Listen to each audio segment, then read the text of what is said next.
Bonjour à tous, bienvenue sur ma chaîne Petit Mérinos, qui est une chaîne dédiée à mes aventures tricotesques.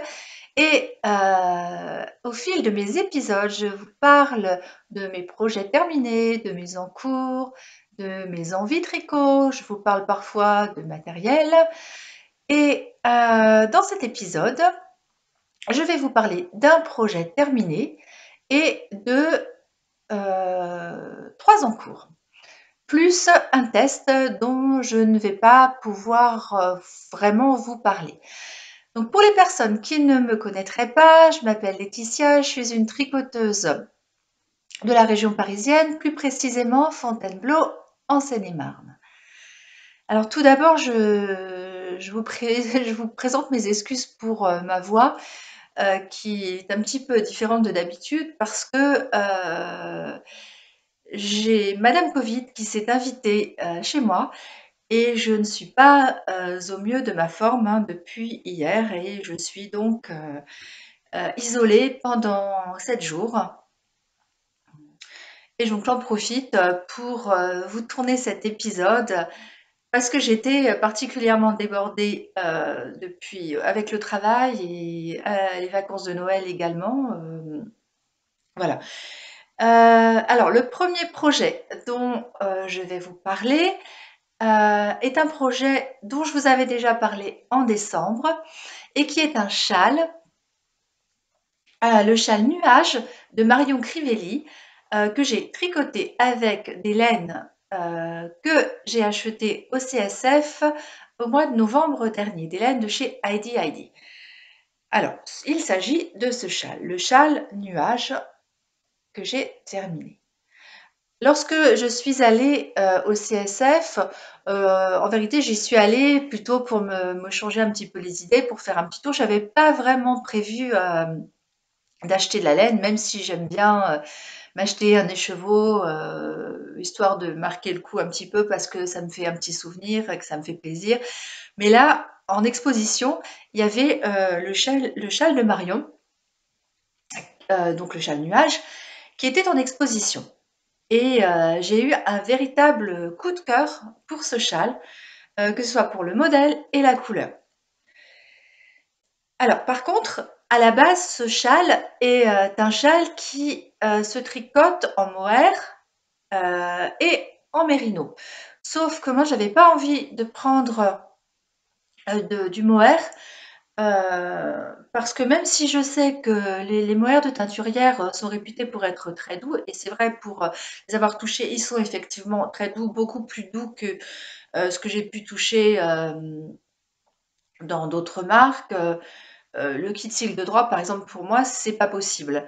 La Knitting for Olive, je la trouve très douce, mais le mohair de teinturière, je crois que c'est encore plus doux. Alors, j'en ai jamais tricoté, hein, j'ai juste touché, et effectivement, il me semble que c'est vraiment très très doux. Mais quand même, j'avais pas envie de risquer de porter, de mettre du mohair dans un châle, parce que je suis vraiment très très sensible, et même si j'arrive à supporter un pull, pardon, ou un gilet en mohair parce que je peux mettre quelque chose en dessous. Le châle, j'ai pas voulu m'y risquer, donc j'ai décidé de remplacer le mohair par de la surie, qui était donc vendue aussi sur le stand de Heidi Heidi. Donc pour la couleur, je n'ai rien changé. J'ai pris la couleur du châle qui est en exposition, c'est le coloris Sweetie, qui est un rose grisé très pâle, qui est tout à fait dans mes couleurs. Donc c'est assez terne hein, comme couleur, mais bon, c'est ce que j'aime. Hein. C'est ce qui va bien avec ce que je porte au quotidien. Il va s'assortir parfaitement avec un manteau gris que j'ai et un manteau blanc, blanc grisé. Ça ira parfaitement avec. Alors, ce châle, donc, est fait d'une alternance de mérino et de mohair avec des sections de dentelle qui utilisent les deux fils ensemble. On commence par un garter tab avec le mérino tout seul. Ensuite donc on fait la dentelle avec les 2 fils ensemble, le point mousse avec la surie toute seule, et cetera, et cetera, avec des rangs, des sections qui sont de plus en plus longues. Ah, il y a le soleil qui est arrivé, excusez-moi. Des sections de plus en plus longues, hein, jusqu'à la fin, jusqu'à atteindre cette bordure qui est tricotée en mérino tout seul. Ce que je n'ai pas fait. Alors normalement, pour ce châle, donc il faut un écheveau de Heidi Heidi Light Fine Merino, qui est un mélange mérino plus 80% mérino et 20% soie, 600 mètres pour 100 grammes. Et il faudrait un écheveau de mohair qui est dans les 400 mètres quelque chose pour 50 grammes. Mais moi j'ai pris de la surie donc qui est 300 mètres pour 50 grammes et donc j'ai dû prendre 2 écheveaux de surie. Alors c'est possible que le fait que j'ai pris du surie à la place du mohair ait modifié la tension, l'échantillon de ce projet. Je n'ai pas fait d'échantillon puisque pour un châle ça ne me paraît pas très important de faire un échantillon. Je sais que ça peut modifier la taille du châle et aussi le métrage du fil utilisé. Et là, c'est ce qui s'est passé parce que j'ai tricoté en 3,5 hein, comme préconisé. Mais voilà, je pense que du fait que je n'ai pas utilisé la même laine, je n'ai pas eu assez de mérino.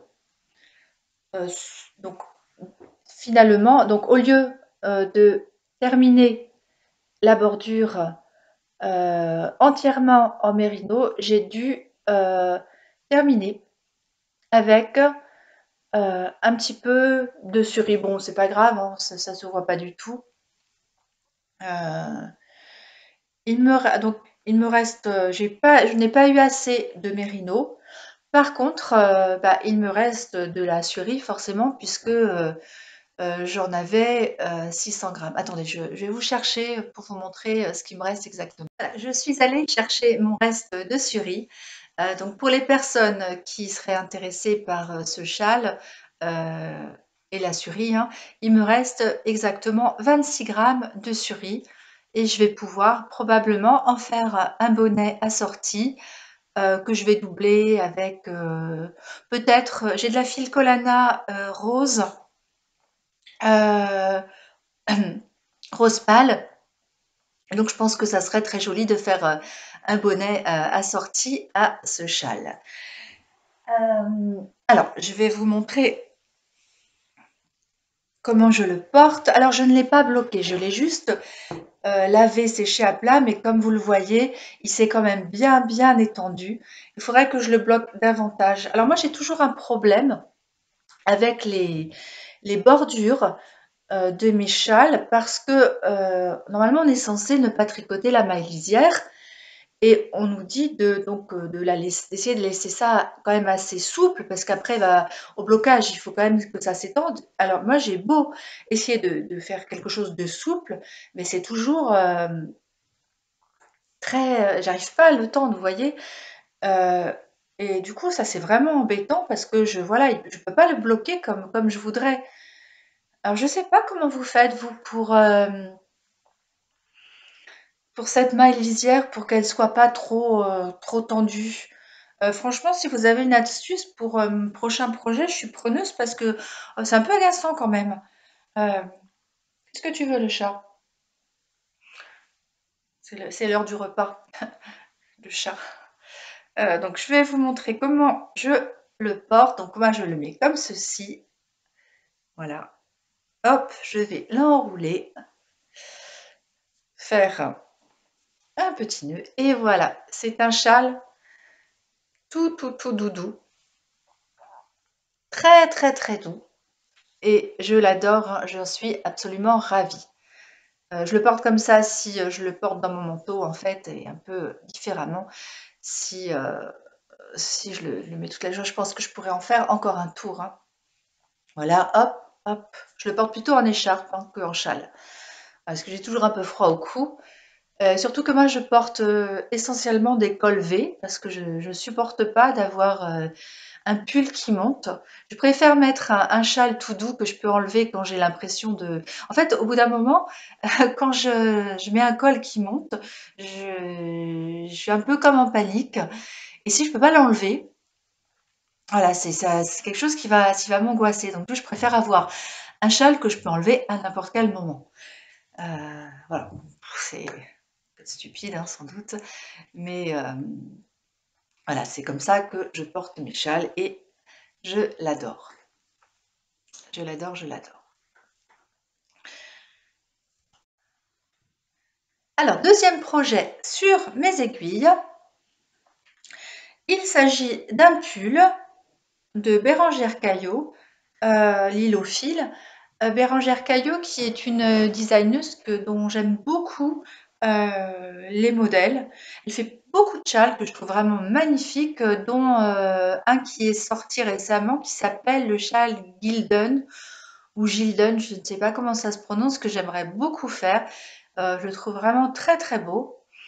J'avais déjà un modèle, je me souviens plus le nom, un de ces châles que j'avais commencé et puis finalement j'avais pas continué parce que mon association de couleurs n'était pas, ne me plaisait pas. Mais celui-ci, là, qu'elle vient de sortir, j'aimerais beaucoup le faire. Je le trouve vraiment très très joli. Et donc, ça fait un moment que un de ces modèles de pull était sur ma wishlist, sur Ravelry. Il s'agit du pull Svelge, ou Svelge, je ne sais pas non plus comment ça se dit. Je sais que ça veut dire hirondelle en norvégien, je pense.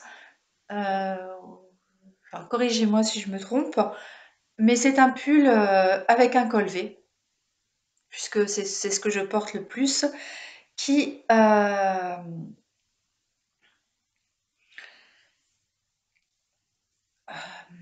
qui se tricote normalement en sport ou fingering et que je tricote en Ulysse de Dererum Natura en coloris poivre et sel que j'ai acheté chez Marion, Maison Bon Poil. Si vous ne connaissez pas sa boutique hein, à Veneux les Sablons, d'ailleurs chez Marion qu'on fait des tricotés une fois par mois dans sa boutique atelier et c'est super sympa. Donc j'avais eu cette laine chez Marion, mais au départ c'était pour faire le modèle Babka de Loli Lafay. Et je pensais tricoter un petit peu déjaugé, et j'ai fait mon échantillon pour le modèle Babka, qui normalement se tricote en DK. Ça, c'est une laine qui est plutôt sport. Et au final, c'était trop déjaugé, ça ne me plaisait pas du tout. Donc, du coup, j'ai changé d'avis et je me suis tournée vers le modèle donc Svelge de Bérangère Caillot, qui est un modèle qui se tricote en commençant par le bas. C'est un modèle très loose. Alors, ce que j'aime particulièrement dans ce modèle, c'est l'empiècement en dentelle, en mohair, au niveau du col V, que je trouve très féminin. Parce qu'en soi, c'est un pull qui est un peu masculin. Les côtes de 2, je trouve que c'est un petit peu plus masculin que les côtes 1-1. Mais cet empiècement en dentelle qui sera tricoté en même temps que l'encolure V, je trouve que ça donne un côté très féminin, un petit peu raffiné et j'aime beaucoup ce modèle. Ce modèle qui sera tricoté avec des manches montées.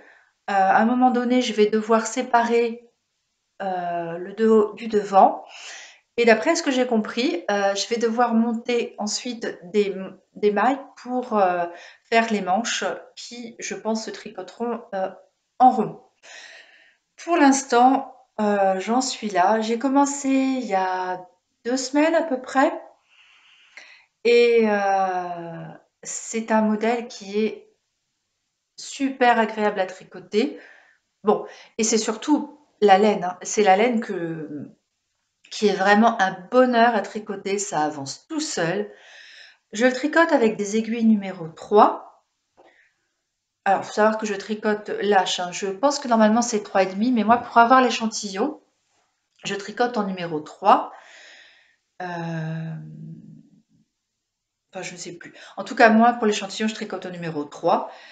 Et c'est un vrai bonheur à tricoter ce fil, ça avance tout seul. C'est une laine que vous connaissez certainement, mais si vous ne l'avez pas testée, sachez que même si c'est une laine rustique, moi je trouve qu'elle ne pique pas, vraiment pas.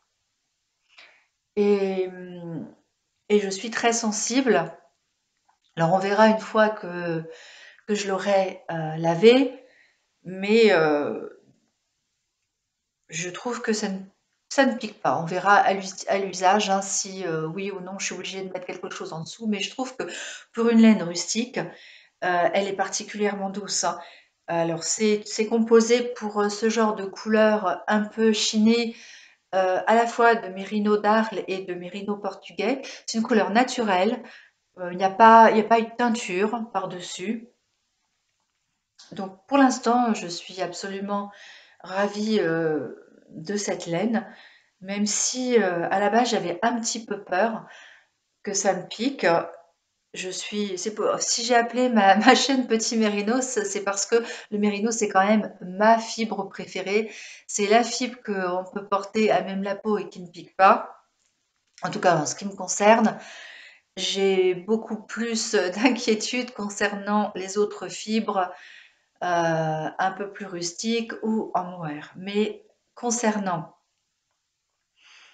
la Ulysse, pour l'instant, je trouve qu'elle est douce pour une laine rustique, hein. Par exemple, j'avais testé la Holzgarn, la super soft pour faire des moufles, c'est pas possible, elle est pas super soft, ça pique. La Holzgarn, ça pique. Voilà. Donc voici donc pour mon premier projet en cours que j'aime beaucoup et qui est particulièrement agréable en ce moment quand on n'est pas bien.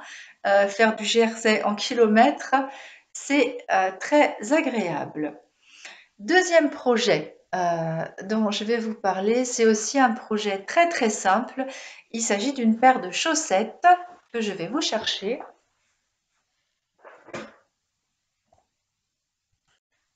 Donc j'ai commencé une paire de chaussettes avec les laines, enfin avec la laine, pardon, avec la laine teinte par Laura de la chaîne Laine Poudrée. Quand elle avait parlé de ses effets de teinture, elle avait montré donc cette laine à chaussettes et je trouvais que c'était vraiment ravissant. Et du coup, quand elle l'a mis en vente sur Etsy, je me suis un peu précipitée parce que j'avais vraiment envie d'essayer de voir cette couleur. J'aime beaucoup. Vous voyez, c'est une base naturelle avec des speckles qui sont un peu orangés et un peu marine, hein. Si jamais tu passes par là, Laura, corrige-moi si je me trompe, mais enfin, en tout cas, moi, moi c'est ce que je vois, c'est des speckles orangés et marine. Et ma foi, c'est très joli. C'est très doux, comme son univers d'ailleurs, hein. Et alors, ça fait aussi très longtemps que mon amie Caroline, de la chaîne Petit Pimousse 02, me parlait de ce talon, pardon, Fish Lip Kiss Heel. Donc le talon en baiser de poisson. Et Caroline me disait que, elle fait, presque toutes ses chaussettes avec, ce Fish Lip Kiss Heel, qui est une sorte de talon, en rang, raccourci et donc j'avais envie d'essayer et donc il s'agit d'un patron, hein, que l'on trouve sur Ravelry qui coûte 1 € et quelque chose et dans laquelle la créatrice explique, extrêmement bien comment, faire ce talon, comment, calculer la longueur de son pied, la largeur de son pied. Alors ça peut paraître un petit peu barbare parce que ce patron, comporte 9 pages, mais en réalité, tout ce qui est, vraiment important, si je ne me trompe pas, c'est à partir de la page 9 et c'est là que les informations importantes sont concentrées. Donc moi, j'ai suivi à la lettre toutes les instructions, de ce patron et ma foi, tout s'est très bien passé. J'ai pu faire un petit calcul, donc de la longueur exacte qu'il me fallait avant de commencer le talon. Hem Et ça s'est très, très bien passé, tout était très clair et la chaussette est vraiment, à la taille idéale. J'ai rien à dire là-dessus, c'est vraiment très, très bien fait. Donc je vous conseille, cette méthode si vous ne la connaissez pas. Par contre, c'est en anglais, mais en tout cas, c'est très clair. Donc je suis très contente de ce talon qui effectivement est beaucoup plus rapide à réaliser que, un talon à gousset, un talon renforcé. Est-ce que c'est mon talon préféré? Je ne sais pas parce qu'au niveau, hem, de l'emboîtement, au niveau du confort, je crois que je préfère quand même, les talons renforcés, mais j'ai trouvé ça très chouette quand même et je pense que je le referai, hein. Alors sinon à partir de là, ce sont des chaussettes tout à fait ordinaires, avec un Judy's Magic Cast On et voilà, tout à fait basique et ce talon, vous pouvez l'adapter, sur n'importe quelle chaussette une fois que vous avez compris le principe. Et ensuite, moi j'ai terminé la chaussette par, des picots. J'aime bien faire ça. Je suis pas très, très fan, des côtes en haut. J'aime bien les picots, je sais pas pourquoi, je trouve ça féminin, ça me plaît, c'est joli et donc une bordure à picots qui est ensuite, cousue, à l'intérieur. Ma foi, alors faut quand même que la couture soit assez souple, hein, parce que sinon pour palcer le pied, ce sera plus compliqué. Ça a quand même l'inconvénient, cette bordure à picot, de pas être, élastique, donc ça tient moins bien au niveau de la cheville qu'une bordure en côte, par exemple. Mais ça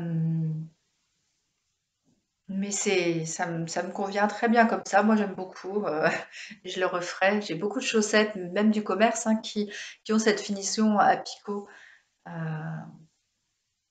voilà. Donc bravo Laura, super jolie laine, super douce, très jolie. Bravo Laura. Le projet suivant est une moufle, parce que pour l'instant, hein, je dis une moufle parce que j'ai une chaussette, j'ai une moufle, mais je n'en ai qu'une à chaque fois, hein. Et je crois que je suis atteinte du syndrome de la deuxième chaussette et de la deuxième moufle. Et là, il s'agit d'une moufle qui est rangée dans un petit pochon qui m'a été offert lors des vœux laineux par Émilie, du compte Émilie sur Instagram. Et je suis super fan de ce petit pochon. C'est mon premier, vraiment mon premier sac à ouvrage. Je n'en ai aucun autre parce que je ne sais pas coudre. Enfin, en tout cas, je n'ai pas eu la motivation de m'y mettre, même si je sais me servir d'une machine à coudre, hein, ou j'ai su me servir d'une machine à coudre, mais j'ai toujours pas trouvé la motivation de m'y remettre. Donc du coup, il s'agit de mon premier sac, mon petit premier pochon, et moi je l'adore. Je trouve qu'il est trop mignon.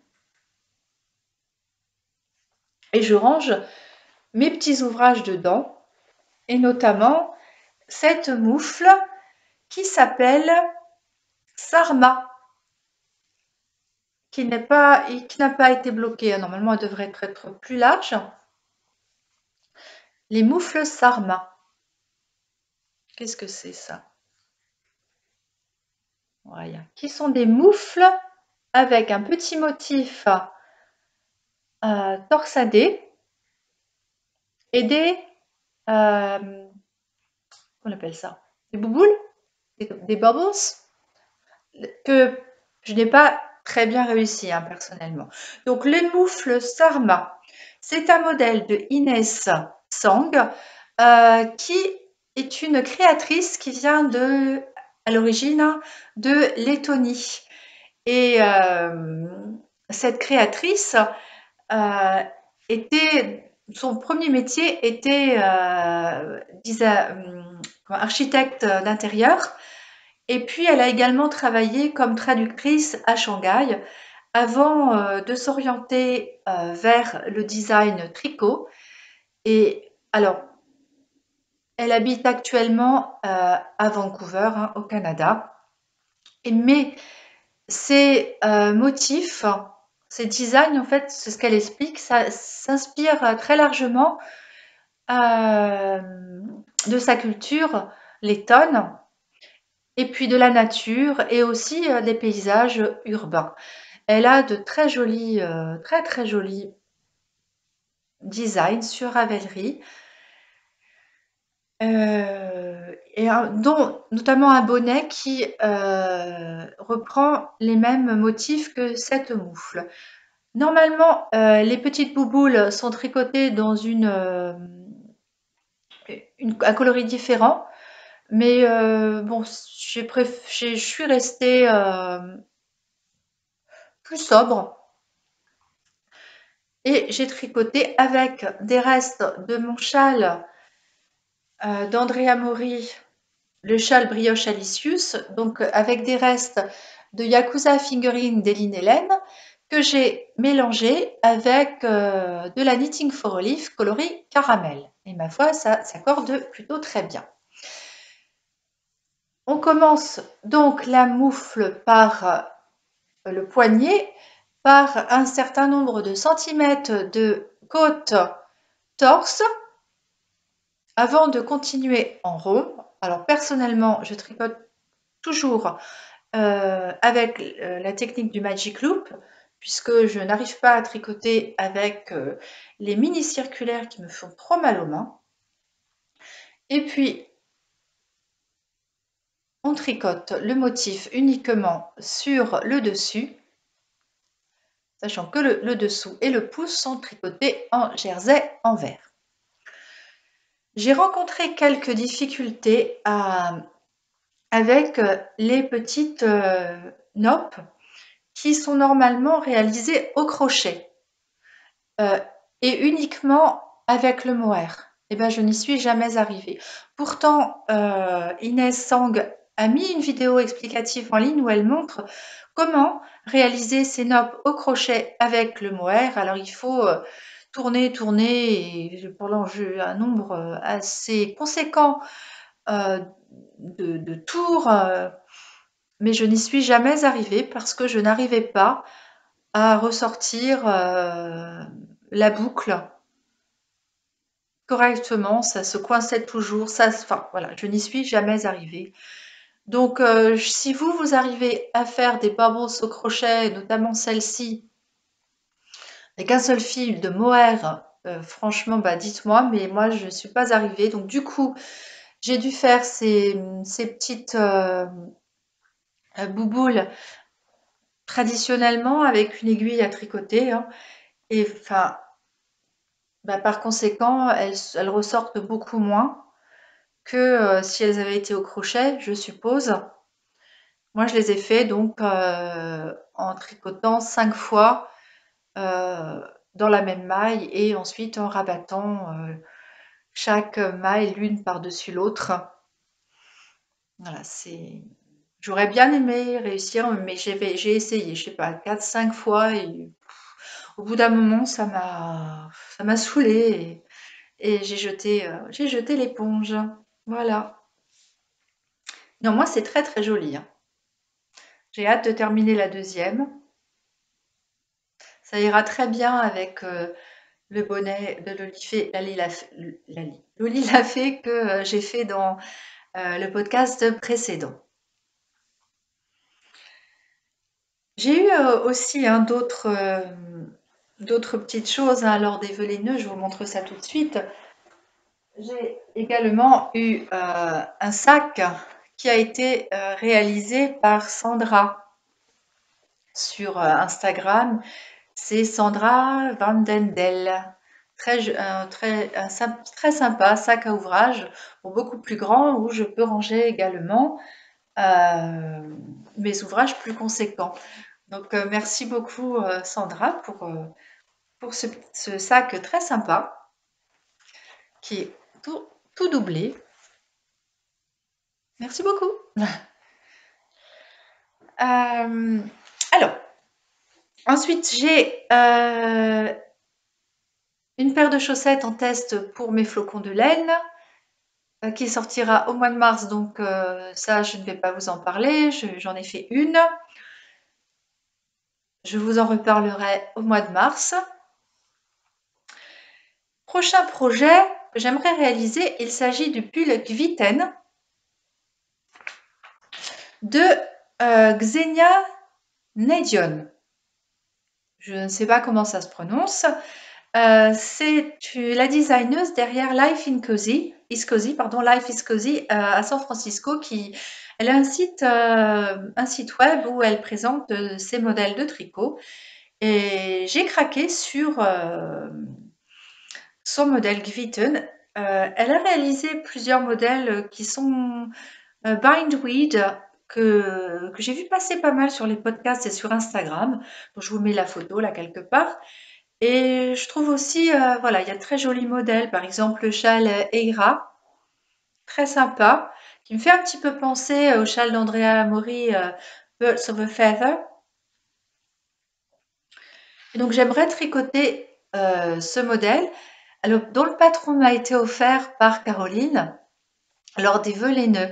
Et merci beaucoup Caroline, j'adore ce patron qui correspond vraiment à tout ce que j'aime, hein. Col en V toujours, etc. Normalement, ce patron est tricoté avec 3 brins de mohair. Alors 3 brins de mohair, ça commence à faire un budget. Donc je m'étais dit que peut-être j'allais le tricoter avec 2 brins de mohair. Mais pour être honnête, le mohair, après avoir fait plusieurs projets, j'en ai un petit peu marre. J'ai envie de changer. Et du coup, chez Marion, donc Maison Bon Poil, j'avais acheté du Baby Alpaga de Bességarde, qui est une merveille de douceur, qui normalement est de la light fingering, mais je sais, pour l'avoir vu,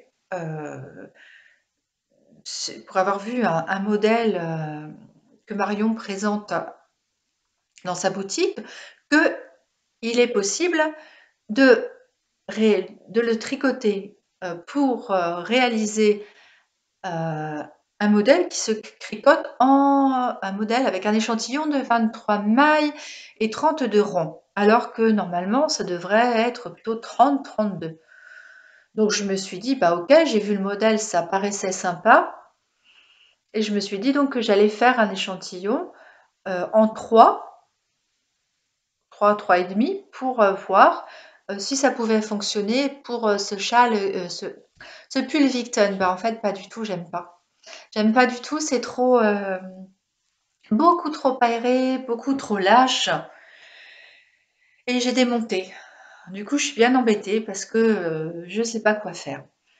Soit je double la Bességarde, le bébé alpaga de Bességarde, qui est une merveille de douceur, soit je le double avec de la mohair, du mohair, mais c'était pas, franchement pas mon choix de départ, et c'est pareil, si je le double, il va falloir que j'en rachète.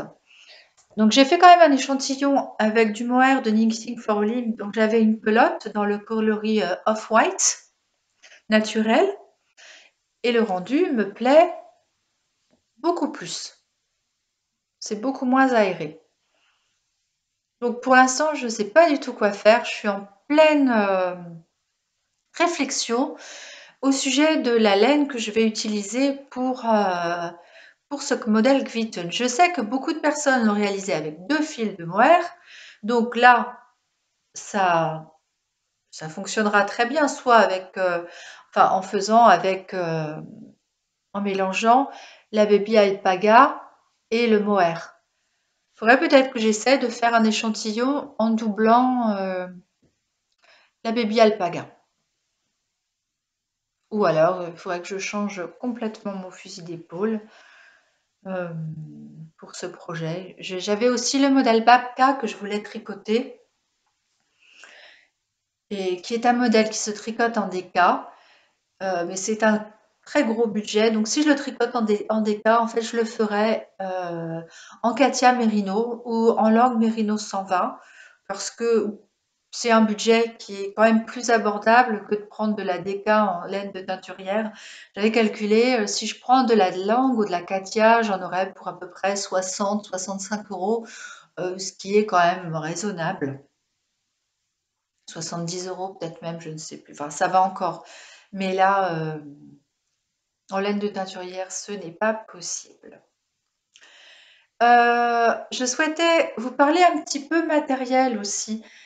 Jusqu'à maintenant, j'avais un bobinoir que j'ai depuis une vingtaine d'années, qui est un bobinoir que j'avais eu aux États-Unis, de la marque Strauch. Je ne sais pas comment ça se prononce. Oui, Strauch Fiber. Je ne sais pas si vous connaissez ce style de bobinoir, qui est un bobinoir absolument génial. J'adore ce truc, ça a toujours très bien fonctionné, sauf qu'il m'est arrivé un accident. Il y a un câble, et ce câble il s'est cassé. Alors j'ai bien essayé de le réparer, mais ça ne fonctionne absolument pas. Ce bobinoir ayant une vingtaine d'années, les câbles sont quasiment introuvables. J'ai regardé sur le site donc de Strauch Fiber, mais alors ils font toujours les câbles. Ils ont une nouvelle version de ce bobinoir, mais ils font quand même les câbles qui sont les câbles de rechange, hein, qui sont adaptés à mon bobinoir, sauf que ils ne livrent pas en France. Et j'ai regardé sur d'autres sites américains, je n'ai pas trouvé. J'ai regardé sur des sites français, allemands, européens, enfin voilà, j'ai trouvé des câbles de remplacement, mais ça ne convient pas. Ils n'ont que les nouveaux. Je crois que les anciens faisaient 13 ou 14 et 13-14 pouces, et les nouveaux sont plus grands, 14-15 pouces, quelque chose comme ça, donc ça ne convient pas. Je crois que les nouveaux sont plus grands. Donc je suis bien embêtée parce que j'adorais ce bobinoir et qui m'avait coûté très très cher. C'est un bobinoir qui vaut, je ne sais plus, mais je vais vous dire ça.